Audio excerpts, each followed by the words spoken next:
Hello అండి, అందరికీ నమస్కారం. కథా ప్రాంగణానికి స్వాగతం. ఇప్పుడు మనం చెప్పుకోబోతున్న నవల తులసి తీర్థం, రచన వసుంధర గారు. ఇక కథలోకి వెళ్దామా? ఒక అపరిచిత స్త్రీ, ఒక అపరిచిత యువకుడు ఇద్దరూ ఒకే గదిలో ఒకరినొకరు కాంక్షిస్తూ కలుసుకోవడం అన్నది రెండు విధాలుగా జరుగుతుంది. ఒకటి వ్యభిచారం, రెండు వివాహం. మొదటిది తప్పని సమాజం అంటుంది.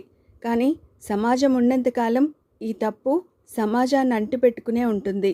రెండవది ఒక పవిత్ర కార్యమని సమాజం అంటుంది. కానీ ఆ పవిత్రత తర్కానికి అందదు. వ్యభిచారానికి, వివాహానికి తేడా ఉండాలంటే కామంలోంచి ప్రేమ పుట్టకూడదు, ప్రేమలోంచి కామం పుట్టాలి. అంటే అపరిచితులు పరిచితులై ఒకరినొకరు చక్కగా అర్థం చేసుకుని ఒకరిచే ఒకరు ఆకర్షించబడి అప్పుడు దంపతులు కావాలి. ఇది శరత్ అభిప్రాయం. అతడి ఈ అభిప్రాయాన్ని సవాలు చేసే వాళ్ళెవరూ లేరు. కానీ సెంటిమెంటు సమస్య వచ్చిందతడికి. శరత్ తండ్రి రఘునాథరావు రిటైర్ కావడానికి ఇంకో 2 సంవత్సరాలున్నాయి. అప్పటికాయన ఓ కొడుక్కి, 2 కూతుళ్ళకి పెళ్ళిళ్ళు చేశాడు. అందరూ దేశంలో తలో చోట ఉన్నారు. ఆ ఇంట్లో పెళ్లి కావలసిన వాడు శరత్ ఒక్కడే. రఘునాథరావుకు కులమతాల పట్టింపు లేదు. ఆయన ఆదర్శవాది. కానీ ఆయన పెళ్ళిళ్ళన్నీ సాంప్రదాయ ప్రకారం చేశాడు. అందుకు కారణం సీతాపతిరావు. సీతాపతిరావు రఘునాథరావు తండ్రి. కులాన్ని, గోత్రాన్ని, మతాన్ని, సాంప్రదాయాల్ని, జాతకాల్ని నమ్ముకుని జీవితం కొనసాగించడం వల్లనే తనింత వాడినయ్యానని ఆయన అనుకుంటాడు. ఆయనకు 4 కొడుకులు, 3 కూతుళ్ళు. అందరికీ ఇప్పుడు మంచి హోదా ఉంది. కానీ వాళ్ళు చెట్టుకొకరు పుట్టకొకరుగా అన్నట్లు దేశమంతటా సర్దుకున్నారు. ఏ ఊళ్ళో సీతాపతిరావు రిటైర్ అయ్యాడో ఆ ఊళ్ళోనే రఘునాథరావుకు ఉద్యోగం. అందుకని ఆయన 3వ కొడుకైన రఘునాథరావుతోనే ఉంటున్నాడు. రోజులు పరిగెడుతున్నాయి, ఆలోచనలు మారుతున్నాయి, విజ్ఞానం విస్తరిల్లుతోంది. ఈ కారణంగా సీతాపతిరావు సంతానంలో కొందరైనా సాంప్రదాయపు పంథాలు తొక్కవలసి వచ్చింది. ఆ విధంగా రఘునాథరావు చెల్లెలు పార్వతి వర్ణాంతర వివాహానికి సిద్ధపడినప్పుడు ఇంట్లో తుఫానే రేగింది. ఆమె ఇంట్లో ఎవ్వరి మాట లెక్క చేయలేదు. అందువల్లనే సీతాపతిరావు తనకు 3 కూతుళ్ళని అంటాడు. పార్వతిని లెక్క వేస్తే నిజానికి ఆయనకు 4 కూతుళ్ళు. ఆ తర్వాత ఆ ఇంట్లో పార్వతి పేరు కూడా ఉచ్చరించబడలేదు. అది సీతాపతి శాసనం. పార్వతి ఏమైందో కూడా ఎవ్వరికీ తెలియదు. సీతాపతిరావు తన నమ్మకాలకు ఎంత విలువనిస్తాడో ఉదాహరణగా పార్వతి నిలిచిపోయింది. ఆ తర్వాత ఆయన మనుమలు, మనుమరాళ్ళు కూడా సాంప్రదాయం దాటలేదు. దాటాలని ప్రత్యేకమైన కోరిక లేకపోయినా తమ పెద్దలు చెప్పిన పెళ్లి కాక ప్రేమ వివాహమే చేసుకోవాలని శరత్ అనుకుంటున్నాడు. సీతాపతిరావు ఇప్పటికీ బ్రతికి ఉన్నాడు. ఆయన వయస్సు 85కి 90కి మధ్య ఉంటుంది. అయినా దృఢంగానే ఉన్నాడు. శరత్ పెళ్లి చూడాలన్నది ఆయన కోరిక. ఆయన పోయాక పెళ్లి చేసుకోవాలని శరత్ లోపల అనుకుంటున్నాడు. పెళ్లి గురించి అతడేమనుకుంటున్నాడో శరత్ తల్లికి తెలుసును. మామగారంటే ప్రత్యేకమైన అభిమానం లేకపోయినా ఆమెకు సంప్రదాయం అంటే ఇష్టమే. ఈ వయసులో నీ తాతగారి మనసు కష్టపెట్టడం అంత అన్యాయం, ఘోరం మరొకటి ఉండదు. ఆయనకు నీ పెళ్లి చూడాలనుంది. నీకు అంతగా ప్రేమించి పెళ్లి చేసుకోవాలని ఉంటే సూక్ష్మంలో మోక్షంగా ఉపాయం ఉంది అంది శరత్ తల్లి శాంతాదేవి. ఆ ఉపాయం కూడా ఆమె వివరించింది. సంప్రదాయానికి విరుద్ధం కాని సంబంధం ఒకటి తాము చూస్తారు. శరత్ ఆ పిల్లతో పరిచయం పెంచుకుని ముందు ప్రేమించాక ఆ తర్వాతనే పెళ్లి చేసుకుంటాడు. ఇది శరత్కి అంతగా నచ్చలేదు. హోటల్కు వెళ్ళి ఆల్బమ్ చూసి పిల్లను ఎన్నిక చేసుకున్నట్లే అవుతుంది. అయితేనేం దంపతులు అపరిచితులుగా గదిలో అడుగు పెట్టాల్సిన అవసరం లేదు. అయిష్టంగా అతడెందుకు ఒప్పుకున్నా అసలు సమస్య వేరే ఉంది.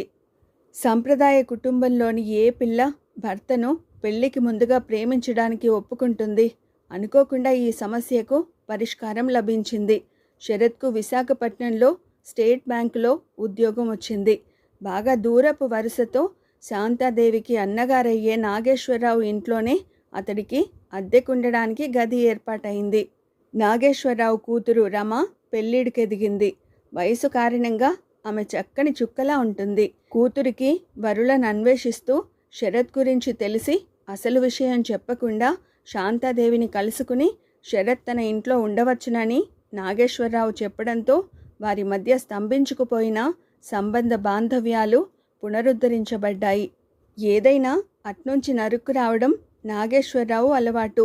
తమ పిల్ల గురించి చెప్పడం, వాళ్ళు కట్న కానుకల ప్రసక్తి తేవడం వగైరా వగైరాలు తప్పించి కుర్రాడే తల్లిదండ్రుల మీద ఒత్తిడి తీసుకుని వచ్చేలా చేయడం కోసం ఆయన ప్రయత్నిస్తాడు. అలా 2 కూతుళ్ళ పెళ్ళిళ్ళు చేశాడు కూడా. అందుకు కొందరు ఆయన్ను తప్పుపట్టినా నాది నేరమే, అయితే అది చట్టబద్ధమే అంటాడాయన తెలివిగా. మరి కట్నం తీసుకోవడం అనేది చట్ట విరుద్ధమైన నేరం. అదంతా చేస్తూనే ఉన్నారు. రమ చదువులో తెలివైనది, కానీ ఆమె అప్పుడప్పుడు కొన్ని పాఠాలు చెప్పమని శరత్ని అడిగేది. రమకు వంట రాదు, కానీ తనే చేశానని ఆమె అతడికి అప్పుడప్పుడు స్వీట్స్ ఇచ్చేది. క్రమంగా శరత్కి రమ అంటే ఆకర్షణ బయలుదేరింది. ఆమెకు తమకు బంధుత్వం ఉన్నదని, తమకు వివాహం సాధ్యమని శరత్కు తెలుసు. అందువల్ల అతడు రమను దూరంగా ఉంచడానికి ప్రయత్నించలేదు. వారిద్దరి చనువును నాగేశ్వరరావు దంపతులు తెలిసినా తెలియనట్లు ఊరుకునేవారు. అయితే వారికి తెలియకుండా ఆ ఇద్దరికి కొన్ని అవకాశాలు వచ్చాయి. ఒక రోజున నాగేశ్వరరావు దంపతులు ఎక్కడికో బయటకు వెళ్ళారు. ఆ రోజునే అనుకోకుండా ఓ బ్యాంక్ ఎంప్లాయీ ప్రమాదానికి గురై మరణించినందువల్ల బ్యాంకుకి సెలవిచ్చారు. శరత్ ఇంటికి వచ్చేశాడు. రమకు అనుకోకుండా కాలేజీకి సెలవు వచ్చింది. ఏదో పోటీల్లో వాళ్ళ కాలేజీ టీం ఛాంపియన్షిప్ సాధించిందిట. రమ ఇంటికి వచ్చేసరికి శరత్ గదిలో ఉన్నాడు. అతడి గది తలుపులు తీసి ఉండడం చూసి ఆశ్చర్యపడిందామె. వెళ్ళి అతన్ని పలకరించింది.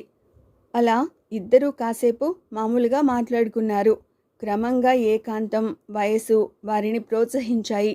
ఇద్దరూ ఒకరికొకరు దగ్గరగా జరిగారు. సంప్రదాయం రమను హెచ్చరిస్తోంది. శరత్ తన బలహీనతను జయించడానికి ప్రయత్నిస్తున్నాడు. కానీ తాము కాబోయే దంపతులమని ఇద్దరికీ తెలుసు. ఇంక తప్పేముంది? అన్ని అభ్యంతరాలను అధిగమించడానికి ఇద్దరికీ కాసేపు పట్టింది. అప్పుడు శరత్ రమను కౌగిలించుకున్నాడు. ఇరువురికి అది తొలి కౌగిలి. ఏదో అపురూపమైన అనుభూతి. రమా అన్నాడతను. అన్నదామె. భయంగా ఉందా అన్నాడతను. కానీ నిజానికి అతడికే భయంగా ఉంది. అన్నదామె. ఆమె అబద్ధం చెప్పలేదు. ఆ కౌగిలి విడిపోతుందేమోనని ఆమెకు భయంగా ఉంది. శరత్ చటుక్కున ఆమెను వదిలిపెట్టాడు. అందుకు కారణం ఆమె భయపడిందని కాదు, ఎవరో తలుపు తట్టారు. పూర్వకాలపు ఎత్తరుగుల ఇల్లది. శరత్ గది వీధిలోకి ఉంది. ఆ గదికి తాళం అతడి దగ్గరే ఉంటుంది. ఇంటి తాళం నాగేశ్వరరావు దగ్గర ఉంటుంది.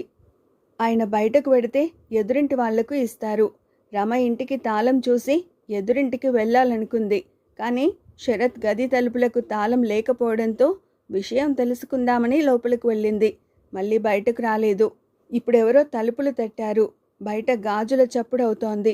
వచ్చిందెవరో ఆడవాళ్ళని తెలుస్తూనే ఉంది. కలకలాన్ని బట్టి వారు ఒకరికంటే ఎక్కువనే అర్థమవుతోంది. వీధి గదిలోంచి ఇంట్లోకి గుమ్మం ఉంది. ఆ తలుపు తీసుకుని శరత్ లోపలికి వెళ్ళిపోయాడు. రమ తలుపులు తీసింది. వచ్చిందామె స్నేహితులే. అనుకోకుండా సెలవు వచ్చింది కాబట్టి సినిమా ప్రోగ్రాం పెట్టారు. ఎన్ని సాకులు చెప్పినా రమ తప్పించుకోలేకపోయింది. వెళ్ళిపోయింది. శరత్ ఆమె వెళ్ళిపోయాక కాసేపు అసంతృప్తిగా ఫీల్ అయ్యాడు.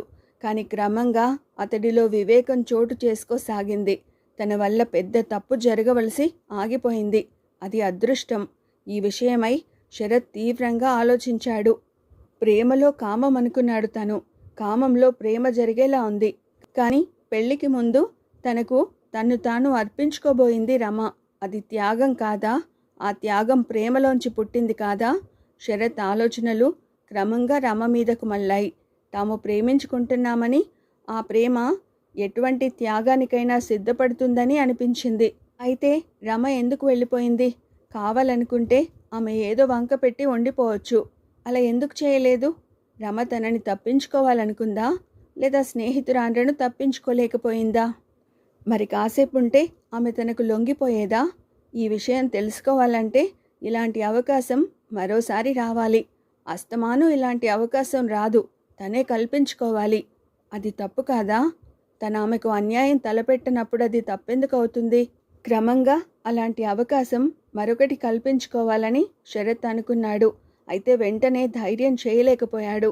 ఎందుకంటే ఆ తర్వాత కొద్ది రోజులు రమ అతడిని తప్పించుకుని తిరిగింది. అతడి కౌగిలిలో తను అభ్యంతర పెట్టలేదని భయపడిందా, లేక ఆమెలో సిగ్గు బయలుదేరిందా? ప్రేమించిన పురుషుడి వద్ద స్త్రీ సిగ్గుపడుతుంది. ఇప్పుడు ఆమెలో తన పట్ల ప్రేమ మొదలైందా? శరత్లో రకరకాల అనుమానాలు. అయితే ఓ వారం రోజుల అనంతరం రమ మళ్ళీ మామూలు మనిషి అయింది. అతడితో ఎప్పటిలాగే ప్రవర్తించసాగింది. ఆమె ప్రవర్తన చూస్తుంటే తమ మధ్య అంతకుముందు ఏదో జరిగిందని అనిపించడం లేదు. అందువల్ల ఆ ప్రసక్తి తీసుకుని రావడానికి శరత్ భయపడ్డాడు. ఆమె నిజంగా జరిగినది మర్చిపోయిందా, లేక నటిస్తోందా? జరిగినది పొరపాటని ఆమె భావిస్తోందా? ఆ పొరపాటును మన్నించిందా? మరోసారి అలాంటి పొరపాటును మన్నిస్తుందా? ఇవన్నీ తనకు తెలిస్తే బాగుండునని శరత్ అనుకుంటున్నాడు. కానీ ఆమెను అడగనిదే ఎలా తెలుస్తుంది? అయితే శరత్కి మరో అవకాశం రానే వచ్చింది. ఆ రోజు అతడు ఆఫీస్ నుంచి ఇంటికి లేటుగా వచ్చాడు. భార్యకు కడుపులో భరించరాని పోట్లు వస్తే నాగేశ్వరరావు ఆమెను హాస్పిటల్కు తీసుకుని వెళ్ళాడు. ఇంట్లో రమ మాత్రమే ఉంది. ఇద్దరూ మళ్ళీ కాసేపు మామూలుగా మాట్లాడుకున్నారు. ఏకాంతం, వయసు. మళ్ళీ ఇద్దరూ ఒకరినొకరు కౌగిలించుకున్నారు. ఆ కౌగిలి వదలాలని ఇద్దరికీ లేదు. రమా అన్నాడు శరత్. అన్నదామె. భయంగా లేదు కదూ? ఆమె తల అడ్డంగా ఊపింది. అతడు చటుక్కున ఆమె పెదవులపై ముద్దు పెట్టుకున్నాడు. రమ చేతులు అతని చుట్టూ బిగిశాయి. సరిగ్గా అప్పుడే ఆ జంట విడిపోయింది. ఎవరో తలుపు తట్టారు. రమ తనే వెళ్ళి తలుపు తీసింది. ఎవరో ఆమె తల్లి తరపు చుట్టం. శరత్ బాగా అసంతృప్తిగా ఫీల్ అయ్యాడు. ఈసారి తప్పు చేయబోయానన్న వ్యధకు మించి అవకాశం చేజారిపోయిందన్న బాధ అతన్ని ఆవరించింది. తను కావాలంటే వెంటనే తమ పెళ్లి జరుగుతుంది. ఇటు నాగేశ్వరరావుకు అటు సీతాపతిరావుకు అభ్యంతరం లేని సంబంధం ఇది. కానీ శరత్లో ఇప్పుడు ఆవేశం ప్రారంభమైంది. అతడికి రమ మీద మనసైంది. ఆమె అతడికి కావాలి. పెళ్ళంటే ముహూర్తాలు దొరకాలి, ఇంకా ఎప్పుడో. అయినా రమ నిజంగా నా కోసం ఏ త్యాగమైనా చేస్తుందో చేయదో ఎలా తెలుస్తుంది? అందుకోసమైనా తామిద్దరూ ఒక్కసారి ఏకాంతంలో. శరత్ స్థిర నిశ్చయానికొచ్చాడు. అతడి మనసులో రమ, ఆ కౌగిలి, ఆ పెదవులపై వేడి ముద్దు. రమ, నువ్వు నాకు కావాలి, నువ్వే నా భార్యవు అనుకున్నాడతను. ఈసారి అవకాశం కోసం ఎదురు చూడకూడదు, తనే కల్పించుకోవాలి. రమ కాదనదన్న నమ్మకం అతడికి ఉంది. అందుకే ఒక రోజున, రమ, నా గది తలుపు తీసి ఉంచుతాను, నీతో చాలా మాట్లాడాలి, రాత్రి మీ అమ్మ నాన్న పడుకున్నాక అని చెప్పాడతను. ఏం మాట్లాడతావు అన్నదామె. అప్పుడు విందువు గాని.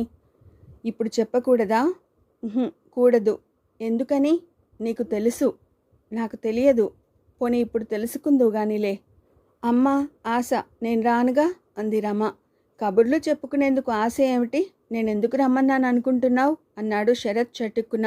రమ తడబడి, నాకు తెలియదుగా అన్నది. అందుకే రాత్రి వచ్చి తెలుసుకుందువు గాని అన్నాడు శరత్. నేను రానంటే రాను అని వెళ్ళిపోయింది రమ. కానీ ఆమె వస్తుందన్న ఆశ శరత్కున్నది. అందుకు చాలా కారణాలున్నాయి. మొదటి కౌగిలి అనంతరం రమ సిగ్గుపడి కొద్ది రోజులు శరత్ని చూడలేదు. తర్వాత అతడితో మామూలుగానే మసిలింది. రెండో కౌగిలి అనంతరం ఆమెలో అలాంటి మార్పేమీ లేదు. మరో కౌగిలి కోసం ఎదురు చూస్తున్నట్లు ఆమె కళ్ళు చెబుతున్నాయి. అతడు చొరవ చేయడేమిటా అన్నట్లు ఆమె భావిస్తున్నదని శరత్ అనుకుంటున్నాడు. శరత్ ఆలోచనల్లో కొంత నిజం ఉంది. రాత్రి ఆమె వచ్చింది. బ్రహ్మచారి శరత్కి అర్ధరాత్రి పూట తన గదిలోకి మల్లెల గుబాలింపుతో దేవకన్యల అడుగుపెట్టిన ఆ యువతిని చూడడమే ఒక మధురానుభవంగా ఉంది. రమ్మన్నాడు కానీ తీరా వచ్చాక అతడికి ఏం మాట్లాడాలో తెలియలేదు. అలా మౌనంగా ఆమెను చూస్తున్నాడు. రాననుకున్నావా అంది రమ. లేదు, వస్తావనే నాకు నిద్ర కూడా పట్టలేదు. ఎదురు చూడ్డంలో ప్రతి క్షణము ఒక యుగంలా ఉంది. అలసిపోయాను, మాట రావడం లేదు. నిద్ర నాకు పట్టలేదు అంది రమ. నిజంగా అన్నాడు శరత్. ఆమె చెప్పింది నిజమని అతడికి తెలుస్తూనే ఉంది. కానీ ఏమనాలో తోచక అలా అడిగాడు. రమ మాట్లాడలేదు. ఆమె అలా నిలబడి ఉంది. మంచం మీద కూర్చుని ఉన్నాడతను. గదిలో నైట్ బల్బ్ కాంతి. ఇలా రా, కూర్చో అన్నాడు శరత్. మంచం మీద ఆమె అతడికి కాస్త దూరంగానే కూర్చుంది. ఈసారి తమనెవరూ ఆటంకపరచలేరనే శరత్ అనుకున్నాడు. తను ఆమెను కోరాడు. ఆమె వచ్చింది. గదిలో తను, ఆమె, నాగేశ్వరరావు భార్య గాఢ నిద్రలో ఉంటారు. తెల్లారి 5 అయితే కానీ వాళ్ళు లేవరు. శరత్ తటపటాయిస్తున్నాడు. ఏదో చెబుతానన్నావు అంది రమ. అవును అంటూ శరత్ ఆమెకు దగ్గరగా జరిగాడు. ఒకరి భుజాలొకరికి తగిలాయి. ఇద్దరికీ నరనరాల్లో విద్యుత్ ప్రసారం జరిగినట్లయింది. ఈ అనుభవం గతంలోని చిరు కౌగిళ్లకు మించి థ్రిల్లింగ్గా అనిపించింది. శరత్ ఆమెను దగ్గరగా తీసుకోవాలని అనుకున్నాడు. సరిగ్గా అప్పుడే కాలింగ్ బెల్ మ్రోగింది. రమ ఉలిక్కిపడి లేచింది. ఇంట్లో మిగతా వాళ్ళు లేచేలోగా ఆమె ఒక్క ఉదుటున అతడి గదిలోంచి వెళ్ళిపోయి తనే వీధి తలుపు తీసింది. శరత్కు కలిగిన నిరుత్సాహం ఇంత అంతా కాదు. ఆ రోజుకింకా అవకాశం పోయినట్లే. వచ్చినదెవరో కానీ ఇంకా ఇంటిల్లిపాది లేవక తప్పదు. అతడు తన వైపు తలుపులు మాత్రం మూయలేదు. అనుకోని విశేషం ఏదో జరిగి రమ మళ్ళీ రాకపోతుందా అన్న ఆశ అతడికుంది. అతడు ఆశపడుతున్నట్లే ఇంట్లో ఎవరూ లేచినట్లు లేదు. రమ వచ్చింది అతడి దగ్గరకు. ఆమె చేతిలో ఓ కాగితం ఉంది. అదామె అతడికి అందించింది. అది telegram. Grandfather serious, start immediately. సీతాపతిరావుకు శరత్ అంటే భ్రమ. అతడికి ఆయనంటే ఇష్టమే. తన ప్రేమ వివాహం పథకానికి సహకరించడం లేదని ఆయనంటే అతడికి కోపంగానూ చిరాగ్గానూ ఉండవచ్చు. కానీ ఆయన మరణశయ్యపై ఉన్నాడంటే అతడికి బాధగానే ఉంటుంది. ఏమిటి, హాల్లో లైట్లు వేసి ఉన్నాయి, ఇద్దరూ ఈ గదిలో ఉన్నారు అంటూ రమ తల్లి ఆ గదిలోకి ప్రవేశించింది. ఆమె వెనుకనే నాగేశ్వరరావు వచ్చాడు. శరత్ వారికి టెలిగ్రామ్ చూపించాడు. నాగేశ్వరరావు వెంటనే, సరిగ్గా ఇంకొక గంటలో ట్రైన్ ఒకటి ఉంది, వెంటనే బయలుదేరడం మంచిది అన్నాడు కంగారుగా. తులసి తీర్థం తీసుకురండి అన్నదో ముసలావిడ. సీతాపతిరావు ఏదో చెప్పాలని అవస్థపడుతున్నాడు. ఆయనకు కళ్ళు మూతలు పడుతున్నాయి. పెదవులు అతి కష్టం మీద కదులుతున్నాయి. నోట్లోంచి మాట తయారై బయటికి రావడం కష్టంగా ఉంది. ఏమిటి నాన్న అన్నాడు రఘునాథరావు. అతి కష్టం మీద శరత్ అన్నాడు సీతాపతిరావు. అంతే ఆయన మాట్లాడగలిగాడు. టెలిగ్రామ్ వెళ్ళిందిగా, తప్పకుండా వచ్చేస్తాడు అన్నాడు రఘునాథరావు. సరిగ్గా అప్పుడే గుమ్మం ముందు శరత్ నిలబడ్డాడు. ఆ దృశ్యం చూస్తూ కళ్ళొత్తుకుని త్వరగా సీతాపతిరావును సమీపించి, తాతయ్య నేను వచ్చేశాను అన్నాడు. అంతలో ఒక ఆయన తులసి తీర్థం తెచ్చి, బాబు నువ్వే ఆయన నోట్లో చెంచాడు నీళ్లు పోయి అన్నాడు. ఎందుకు అన్నాడు శరత్. ప్రశ్నలు అడగకూడదు అన్నాడాయన. శరత్ సీతాపతిరావు నోట్లో ఓ చెంచాడు నీళ్లు పోశాడు. సీతాపతిరావు నెమ్మదిగా కళ్ళు తెరిచాడు. ఎదురుగా మనమడు కనబడగానే ఆయన కళ్ళల్లో కొత్త వెలుగు కనపడింది. నేను వచ్చేశాను తాతయ్య అన్నాడు శరత్ మళ్ళీ. ఆయన 2 చేతులు చాచాడు. శరత్ ఏడుస్తూ ఆయన మీదకు వాలిపోయాడు. సీతాపతిరావు బలహీనంగా అతడి వీపును నిమురుతున్నాడు. ఇల్లంతా కలకలంగా ఉంది. చుట్టుపక్కల బంధువులంతా వచ్చేశారు. దూరపు వాళ్ళందరికీ టెలిగ్రామ్స్ వెళ్ళాయి. సీతాపతిరావు గుణగణాల గురించి అందరూ చెప్పుకుంటున్నారు. జీవిత కాలంలో ఆయన ఎప్పుడూ చిర్రున చీది ఎరగడట. ఆయన నెరగని వారు కూడా తమకు పరిచయం ఉన్నట్లే మాట్లాడుతున్నారు. మాట్లాడగలవారు మాట్లాడుతుంటే వినగలవారు వింటున్నారు. ఎక్కువ మంది ఆయన అదృష్టాన్ని పొగుడుతున్నారు. 90వ పడికి దగ్గర పడుతూ కూడా తన వాళ్ళెవరి చావుల్ని ఆయన చూడలేదని చాలామంది పెద్ద విశేషంగా చెప్పుకున్నారు. ఈ కబుర్లన్నిటికీ అనుకోకుండా ఫుల్ స్టాప్ పడింది. సీతాపతిరావుకు ప్రాణ ప్రమాదం తప్పిందని డాక్టర్ అన్నట్ట. ఆయన గుండె బలహీనంగా ఉంది. కేవలం ఆత్మశక్తితో ఆయన జీవిస్తున్నారని నా అనుమానం. ఆయన ఇంకా ఎంతో కాలం బ్రతకడన్నది తథ్యం. ప్రస్తుతానికి గండం తప్పింది అన్నాడు డాక్టర్. ఆయన 25 ఏళ్లుగా ఆ ఇంట్లో వైద్యం చేస్తున్నవాడు కాబట్టి అంత ఖచ్చితంగా చెప్పగలిగాడు. వెంటనే ప్రమాదం తప్పినట్లు అందరికీ టెలిగ్రామ్స్ వెళ్ళాయి. సాయంత్రానికల్లా ఇల్లు ఖాళీ అయిపోయింది. మనమడి రాక ఆయనకు ప్రాణం పోసిందని, అతడిచ్చిన తులసి తీర్థమే ఆయనకు అమృతంలా పనిచేసిందని చాలామంది చెప్పుకున్నారు. సీతాపతిరావు ఉత్సాహంగా, నేనప్పుడే చావనురా, నీ పెళ్లి చూసి చచ్చిపోతాను అన్నాడు శరత్తో. నా పెళ్లి నీ ఆశయం ప్రకారం జరుగుతుంది తాతయ్య అన్నాడు శరత్ ఆయనతో. ఆ క్షణంలో అతడి గొంతులో నిజాయితీ ఉంది. అందుకు కారణం సీతాపతిరావును సంతోషపెట్టాలనే కోరిక ఒక్కటే కాదు, అతడి ఆలోచనల్లో రమ ఉన్నది. రమ గురించి ఇంట్లో అందరికీ చెప్పాలని శరత్ అనుకున్నాడు. కానీ ముందు కాస్త మొహమాట పడ్డాడు. తనకు పెళ్లి మీద దృష్టి మళ్ళినట్టు ఇంట్లో అంతా అనుకోవడం అతడికి ఇష్టం లేదు. అయితే మంచి సమయం చూసి తాతయ్యకి విషయం చెప్పాలనుకున్నాడు. అది కూడా కేవలం తాతయ్య మీద అభిమానంతో తాను నిర్ణయానికి వచ్చినట్లు చెప్పాలని భావించాడు. సీతాపతిరావు అనుకోకుండా కోలుకున్నందుకు సంతోషించిన వారిలో ఆ ఇంట్లో రఘునాథరావు ఒక్కడే. ఆయనకు తండ్రి అంటే వల్లమాలిన అభిమానం. మిగతా వారికి మాత్రం ఇంత హడావుడి జరిగి ఆయన పోలేదే అన్న బాధ ఎంతో కొంత మనసుల్లో ఉండిపోయింది. మళ్ళీ ఇంత హడావుడి జరగాలి కదా అన్న బెంగ, ఇలాంటి హడావుడులు ఎన్నిమార్లు జరగాలో అన్న శంక వారిని పట్టి పీడిస్తున్నాయి. టెలిగ్రామ్స్ అందుకుని వచ్చిన వారిలో సీతాపతిరావు కొడుకులిద్దరూ కూతుళ్ళిద్దరూ. రఘునాథరావు పెద్ద కొడుకు పెద్ద కూతురు మాత్రం అక్కడ ఉండిపోయారు. వాళ్ళంతా ఆ రాత్రి ఇంటి విశేషాలు మాట్లాడుకున్నారు. మధ్యలో శరత్ పెళ్లి ప్రసక్తి వచ్చింది. ఒక విధంగా ఆయన బ్రతికుండడం మంచిదే అయింది. లేకుంటే వీడు ఏ అంటరాని దాని మెడలోనో తాళి కట్టి అమ్మా నీ కోడలంటూ ఇంటికి తీసుకుని వచ్చే ఉద్దేశంలో ఉన్నాడు. ఎలాగో అలా తొందరగా ఆయన ఉండగానే వీడి పెళ్లి చేసేయాలి అంది శాంతాదేవి. అప్పుడు అక్కడున్న వాళ్ళు శరత్ను పెళ్లి విషయమై అతడి అభిప్రాయం ఏమిటని అడిగారు. కొన్ని సంబంధాలు కూడా చెప్పారు. వాటి మీద అదే పనిగా చర్చలు జరుగుతుంటే మొహమాటపడి శరత్ అక్కడి నుంచి లేస్తూ, ఉద్యోగం వస్తే చాలు, మగాడి చుట్టూ పెళ్లి కబుర్లు, అందుకే వరకట్న సమస్య ఇంత జోరుగా ఉంది అన్నాడు.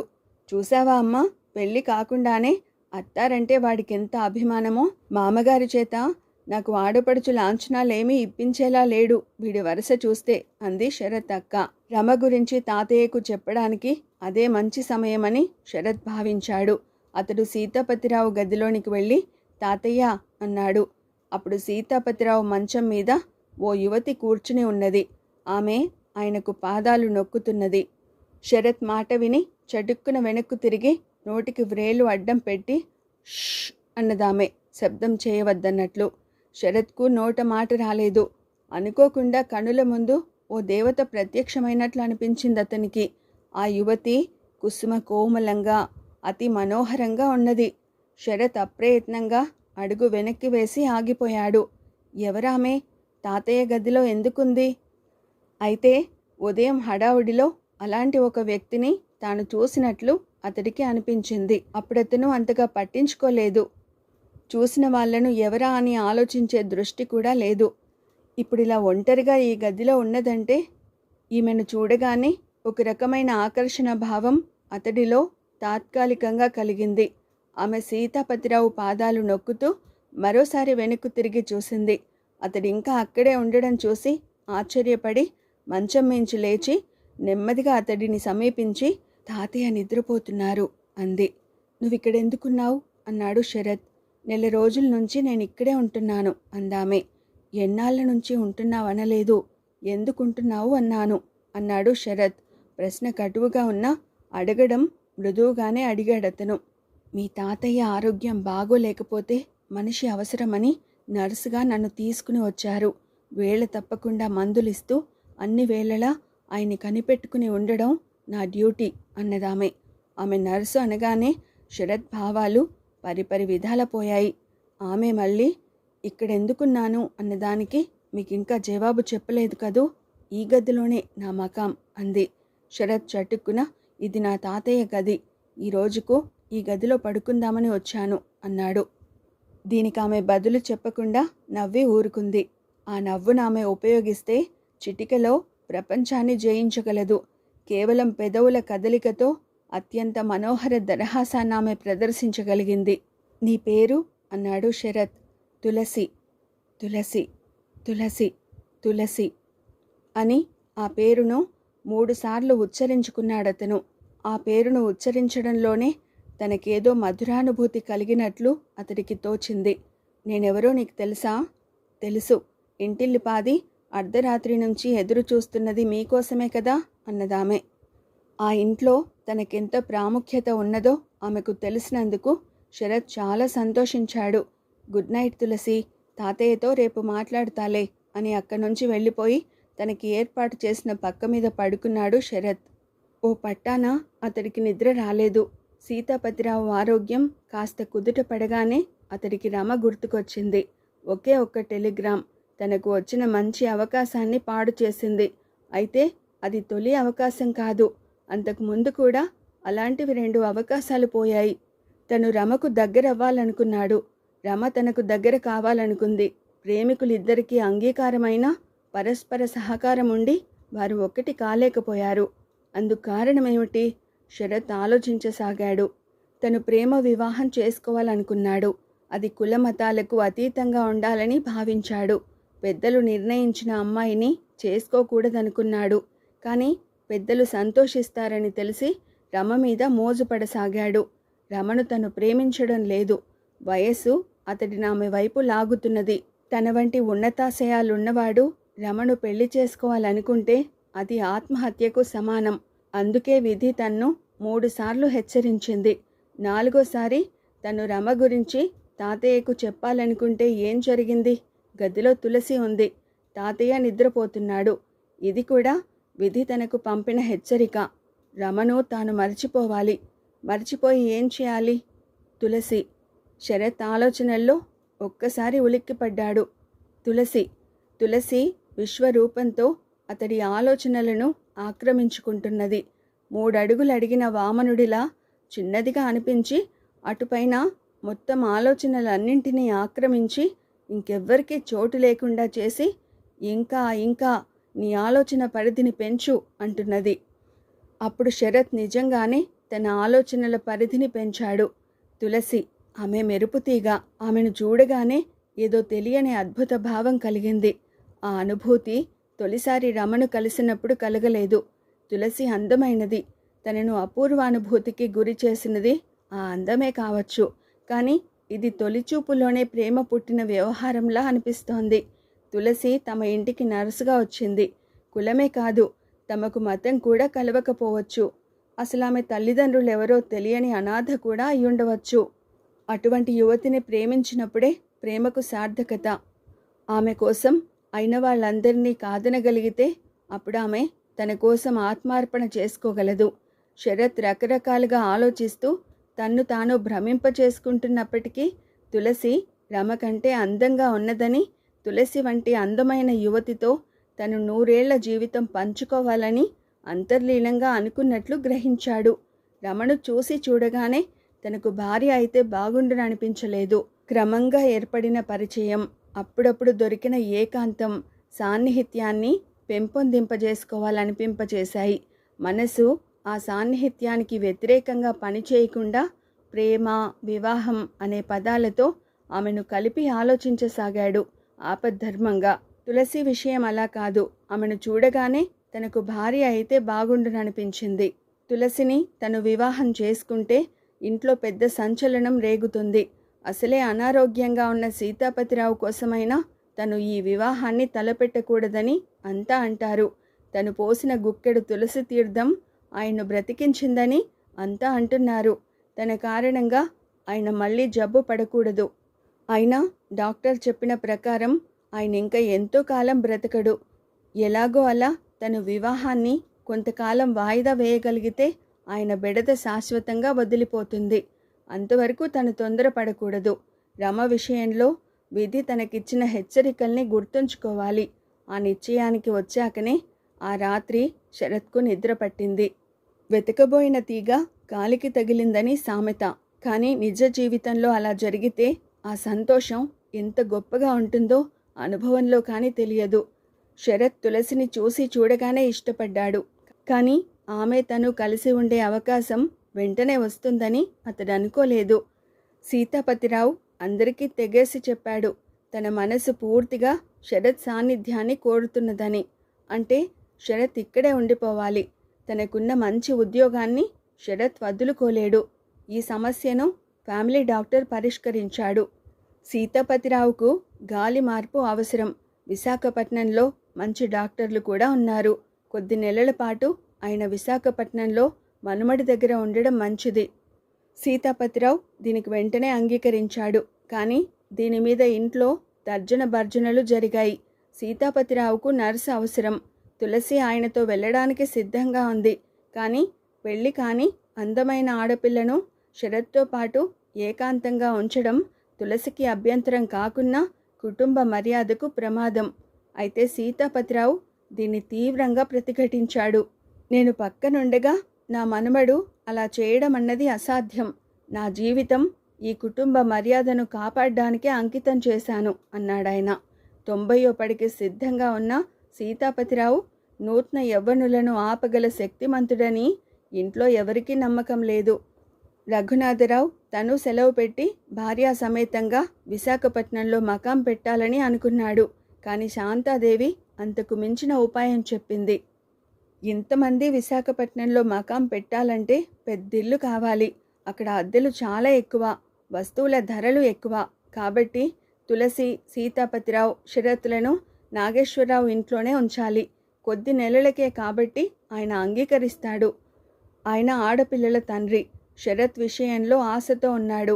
ఆయన పిల్లను చేసుకున్నా చేసుకోకపోయినా తులసి గురించి కాస్త జాగ్రత్తగా చూడమని ఓ హెచ్చరిక ఆయన చెవిని పారేస్తే ఏ అఘాయిత్యం జరగడానికి అవకాశం ఉండదు. ఈ సలహా విని రఘునాథరావు భార్యను మెచ్చుకోకుండా ఉండలేకపోయాడు. మర్నాడే మంచి ముహూర్తం ఉండటం వల్ల వాళ్ళ ముగ్గురిని ట్రైన్ ఎక్కించడమూ జరిగింది. నాగేశ్వరరావు గారు తప్పక ఒప్పుకుంటారు. ఒప్పుకోకపోతే మాత్రం వేరే కాస్త పెద్దిల్లు చూడు, అప్పుడు నేను అమ్మ కూడా అక్కడికి వచ్చేస్తాం అని రఘునాథరావు ట్రైన్ కదిలే వరకు కొడుక్కి మరీ చెబుతూనే ఉన్నాడు. ట్రైన్లో సీతాపతిరావు వెంటనే నిద్రపోయాడు. తులసి నిద్రపోలేదు. శరత్కు నిద్ర వచ్చేలా లేదు. అతడు ఆమెను కబుర్లలోనికి దించాడు. తులసి గురించి అతడు ఊహించింది కొంతవరకు నిజం. ఆమె అనాథ. శరత్ తన గురించి కొంత చెప్పుకుని, నాకు అనాథ యువతిని వివాహం చేసుకోవాలని కోరిక. అందం తప్ప మరే కట్నం మీద నాకు వాస లేదు. నేను పాతకాలపు సంప్రదాయాలకు వ్యతిరేకిని అని చెప్పాడు. తన ఈ మాటలు తులసిలో ఎలాంటి రియాక్షన్ తీసుకుని వస్తాయా అని అతడు ఆశగా ఎదురు చూశాడు. కానీ ఆమె సింపుల్గా నవ్వి ఊరుకుంది. నా ఆశయాల మీద మీ అభిప్రాయం ఏమిటి అన్నాడు శరత్ ఆమెను ఇంకా మాట్లాడించాలనే ఉద్దేశంతో. ఇలాంటి ఆశయాలు చాలామంది చెబుతారు అంది తులసి. అంటే అన్నాడు శరత్. తులసి మళ్ళీ నవ్వి ఊరుకుంది. ఆమె తనను అవమానిస్తున్నదని గ్రహించాడు శరత్. ఇలాంటి ఆశయాలు చాలామంది చెబుతారన్నావు, నీకెవరైనా ఇలా చెప్పారా? మీ నంబరు 14 అందామె గంభీరంగా. శరత్ తెల్లబోయి, ఎందుకు చెప్పారు అన్నాడు. మీరెందుకు చెప్పారు అంది తులసి. చెబితే తప్పని చెప్పలేదు నేను. మీరెందుకు చెప్పారో వాళ్ళు అందుకే చెప్పారు. నేనెందుకు చెప్పానో నాకే తెలియదు. నేను చూడగానే నీతో కొన్ని విషయాలు చెప్పాలనిపించింది, చెప్పాను. వాళ్ళు అలాగే చెప్పారంటావా అన్నాడు శరత్. తులసి తమాషాగా నవ్వి, ఎన్నికల ముందు రాజకీయ నాయకులు ప్రజల ముందు నిలబడి ఎన్నెన్నో వాగ్దానాలు చేస్తారు. తమ ఆశయాల గురించి చెప్పుకుంటారు. వారు ఆ వాగ్దానాలు నిలబెట్టుకుంటారని కానీ, వారికి అలాంటి ఆశయాలున్నాయని కానీ ఎవ్వరూ అనుకోరు. వారికి కావలసింది ఓటు. ఆ ఓటు ద్వారా వచ్చే పదవి. అంతే కదూ అంది. శరత్ తెల్లబోతూ, అవును అయితే అన్నాడు. అంతే తేలిగ్గా నవ్వేసింది తులసి. ఆమె చాలా తెలివైనదని శరత్ గుర్తించాడు. రాజకీయ నాయకులు ఓటర్లకి మంచి మాటలు చెబుతారు. మగాళ్ళు ఆడదానికి మంచి మాటలు చెబుతారు. ఓటర్లు మోసపోతారు. అలాగే ఆడది మోసపోతుంది. తన ఆశయాలు చెప్పి ఆమెకు తన పట్ల ఆరాధనా భావం కలిగించాలని అతడు అనుకున్నాడు. ఆమె అతన్ని మోసగాడిగా సూచించి ఊరుకుంది. ఆమె తనను దెబ్బతీసింది. తను ఆమెను దెబ్బతీయాలి. పోనీ వివాహం పట్ల మీ ఆశయాలేమిటి అన్నాడతను. బదులుగా ఆమె ఏమి చెప్పినా సరే విపరీతార్థం తీసి ఆమెను దెబ్బతీయాలని అతడి కోరిక. నేను వివాహం చేసుకోను అన్నదామె చటుక్కున. ఈ జవాబుకు శరత్ తెల్లబోయి, ఎందుకని అన్నాడు. స్త్రీ జీవితంలోనికి సమస్యల్ని తీసుకువచ్చేది వివాహం ఒక్కటే. వివాహం ఆమెను సమాజానికి బందీని చేస్తుంది. వివాహం లేకపోతే స్త్రీకి ఏ సమస్య లేదు. శరత్కు నోట మాట రాలేదు. ఆలోచిస్తుంటే ఆమె మాటల్లో నిజమున్నదనిపిస్తోంది. శారీరకంగా బలహీనురాలైన స్త్రీ సమాజంలో పురుషుడి నీడలో బ్రతకాలనుకుంటే అది వివాహం. కానీ ఆ స్త్రీ వివాహం వలదనుకుంటే శారీరక బలహీనత వల్ల ఆమెకు నష్టమేముంటుంది? నీవు పురుషద్వేషివా? అన్నాడు శరత్ చటుక్కున. పురుషులంటే నాకు ద్వేషం లేదు, భయం అందామె. భయమెందుకు? అన్నాడు శరత్. తులసి మళ్ళీ నవ్వి, మీరు దెయ్యాలను నమ్ముతారా? అంది. నమ్మను అన్నాడు శరత్. చీకట్లో ఒంటరిగా ఉన్నప్పుడు దెయ్యాలను తలుచుకుంటే మీకు భయం వేయదా? అందామె మళ్ళీ. వేస్తుంది అప్రయత్నంగా అన్నాడు శరత్. ఎందుకు? అందామె. ఏమో, ఎందుకో నాకు తెలియదు. నువ్వు దెయ్యాల్ని నమ్ముతావా? అన్నాడు శరత్. నేను దెయ్యాలను నమ్మను. చీకట్లో ఒంటరిగా ఉన్నప్పుడు వాటిని తలుచుకున్నా నాకు భయం వేయదు. కానీ నాకు పురుషులంటే భయం అంది తులసి. ఈమె చాలా తెలివైనది అనుకున్నాడు శరత్ మళ్ళీ. మగాళ్లను దెయ్యాల కంటే భయంకరమైన వ్యక్తులుగా అభివర్ణించింది ఈమె. కారణం? అడిగాడు శరత్. భగవంతుడు ఇతరుల అనుభవాల నుంచి నేర్చుకునే తెలివితేటలు నాకిచ్చాడు అంది తులసి. పురుషులంటే ఆమె భయపడ్డానికి స్వానుభవం కారణం కాదని చెబుతున్నదని అతడు గ్రహించాడు. కానీ అప్పుడే ఆమెను వదిలిపెట్టదలుచుకోలేదు. నాకు ముందు 13 పురుషులు నీతో తమ ఆశయాలు చెప్పారన్నావు. వాళ్ళల్లో ఎవరైనా నిన్ను దెయ్యాల కంటే ఎక్కువగా భయపెట్టారా? అన్నాడు. మీకు నాకు మధ్య ఇప్పుడెంత దూరం ఉంది? అందామె. శరత్ ఈ ప్రశ్నకు ఆశ్చర్యపడ్డాడు.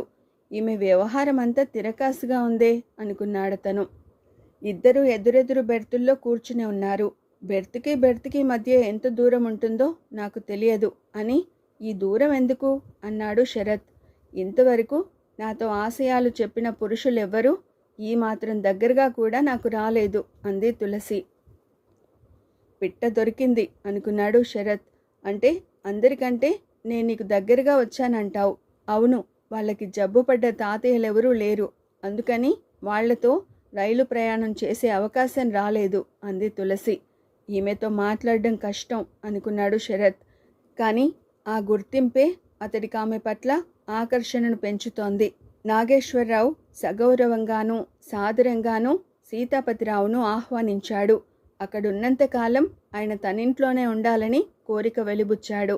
అన్ని బాధ్యతలు తనవేనని హామీ ఇచ్చాడు. అందమైన తులసి వంక మాత్రం అనుమానపు చూపులు ప్రసరించాడు. సీతాపతిరావు ఆయన్ను తన దగ్గరుండమని మిగతా అందర్నీ బయటకు వెళ్ళిపోమ్మన్నాడు. అప్పుడు నాగేశ్వరరావుతో, ఆ పిల్ల పేరు తులసి, నాకు నర్సుగా వచ్చింది. ఎంత అందమైనదో అంత మంచిది కూడా. ఈ పరిస్థితిలో నాకు ఆ పిల్ల సేవలు చాలా అవసరం. అయితే దాని అందం మా కొంప ముంచవచ్చును. మా శరత్ చాలా బుద్ధిమంతుడు. ఈ పిల్లవాన్ని వలలో వేసుకుంటుందేమోనని మా వాళ్ళు భయపడుతున్నారు. ఇంతవరకు నేను ఇలాంటివి సహించలేదు. ఈ చివరి రోజుల్లో సహించే ఉద్దేశం కూడా లేదు. నా మకాం మీ ఇంట్లో పెట్టడానికి ముఖ్య కారణం కూడా అదే. నువ్వు కాస్త ఆ పిల్ల అతి తెలివికి పోకుండాను, మా వాడు పొరపాటు చేయకుండాను కనిపెట్టి చూస్తుండాలి అన్నాడాయన. ఈ మాటలు వింటూనే నాగేశ్వరరావుకు ఉత్సాహం వచ్చింది. మీకు ఆ భయమే అక్కర్లేదు. సంప్రదాయానికి ప్రాణమిచ్చే మనిషిని నేను. మీవాడు కూడా చాలా బుద్ధిమంతుడు. మా ఇంట్లో పెళ్ళిడుకు ఎదిగిన ఆడపిల్ల ఉన్నా ఎప్పుడూ కన్నెత్తి కూడా దాని వంక చూడలేదు. మా ఇంట్లో ఎప్పుడూ మీవాడి గురించే చెప్పుకుంటుంటాం అన్నాడు. సీతాపతిరావు నాగేశ్వరరావు మాటలకు సంతోషించాడు. తర్వాత ఆయనకు రమ పరిచయం చేయబడింది. నీ భవిష్యత్తంతా ఆ సీతాపతిరావు గారి చేతుల్లోనే ఉంది. నువ్వెలాగో అలా ఆయన బుట్టలో వేసుకోగలిగావంటే మనకే బాధ ఉండదు అని తల్లి రమకు ముందుగా చెప్పాకనే ఆయనకు పరిచయం చేసింది. రమ పూర్తిగా వంగిపోయి సీతాపతిరావుకు నమస్కరించింది. సీతాపతిరావు ఆమెను ఆప్యాయంగా లేవదీసి పక్కన కూర్చోబెట్టుకున్నాడు. కొన్ని ప్రశ్నలు వేశాడు. రమ బదులిచ్చింది. సంగీతం వచ్చా అని అడిగాడు. రామ నీ సమానం ఎవరు పాడవే అంది తల్లి. రమ పాడింది. అమ్మాయి పాట చాలా బాగా పాడింది. ఎక్కడ నేర్చుకుంది అన్నాడు సీతాపతిరావు. ఏదో నేను నేర్పడమే అని అబద్ధం ఆడింది తల్లి. ఏడాది క్రితం దాకా ఇంటికి వచ్చి ఓ మగ గురువు ఆమెకు సంగీతం పాఠాలు చెప్పాడన్న నిజంలో తప్పు లేకపోయినా సీతాపతిరావుకు ఆ నిజం చెప్పకపోవడమే మంచిదని ఆమె భావించింది. కొన్ని నిజాలు చెప్పకపోతే కనిపించవు, చెబితే ప్రమాదం తెస్తాయి. అదంతా ఓ పెద్ద పెళ్లి చూపుల వ్యవహారంలా నడిచింది. సీతాపతిరావుకు రమ చాలా నచ్చింది. ఆ విషయం నాగేశ్వరరావుకు చెప్పాడాయన. అప్పట్నుంచి రోజు రమ చాలాసేపు ఆయన వద్దనే కూర్చుంటూ ఉండేది. ఆయనకు అవసరమైన పనులు కొన్ని తులసికి బదులు తనే చేస్తుండేది. ఆ విధంగా తులసికి అక్కడ పని బాగా తగ్గిందనే చెప్పాలి. అలా 2 రోజులు గడిచాక, మా శరత్ నిన్నింతవరకు ఒక్కసారి కూడా చూడలేదా అన్నాడు సీతాపతిరావు రమతో. రమ తల అడ్డంగా ఊపింది. ఏం కుర్రాళ్ళో, ఈ కాలపు వాళ్ళకి బొత్తిగా చేవలేదు. నేను వయసులో ఉన్నప్పుడైతే 10 మైళ్ళ దూరంలో ఆడపిల్ల తిరుగుతుంటే వాసన తెలిసిపోయేది. చూడ్డానికి పరిగెత్తుకుని పోయేవాణ్ణి అన్నాడు సీతాపతిరావు. మీరు బాగా సాంప్రదాయం పాటించే మనుషులని అమ్మ చెప్పింది అంది రమ ఆశ్చర్యాన్ని నటిస్తూ. ఆడపిల్లను చూడాలనుకోవడం తప్పేం కాదు. పైగా అది ఆరోగ్య లక్షణం కూడా. పోనీ నువ్వెప్పుడైనా మా వాణ్ణి చూసావా అని అడిగాడు సీతాపతిరావు. లేదు అంది రమ సిగ్గుపడుతూ. అయితే మరి వాడు నిన్ను చూడలేదని ఎలా తెలుసు? రమ తడబడుతూ. ఏమో, మా ఇంట్లో అనుకుంటుంటే విన్నాను. సీతాపతిరావు నవ్వేసి, ఇదేం బాగోలేదు, నేను మీ ఇద్దరికీ పరిచయం చేస్తాను, నువ్వు కాదనకూడదు అన్నాడు. నాకు సిగ్గు అంది రమ. అందుకే మరి నువ్వు నాకు నచ్చావు. నా దగ్గర కూర్చున్నప్పుడు వాడు రాగానే నువ్వు లేచి వెళ్ళిపోతున్నావు. అలా జరగకూడదనే మీ ఇద్దరికీ పరిచయం చేస్తున్నాను, నువ్వు కాదనకూడదు అన్నాడు సీతాపతిరావు. రమ అయిష్టంగా అంగీకరించినట్లు నటించింది.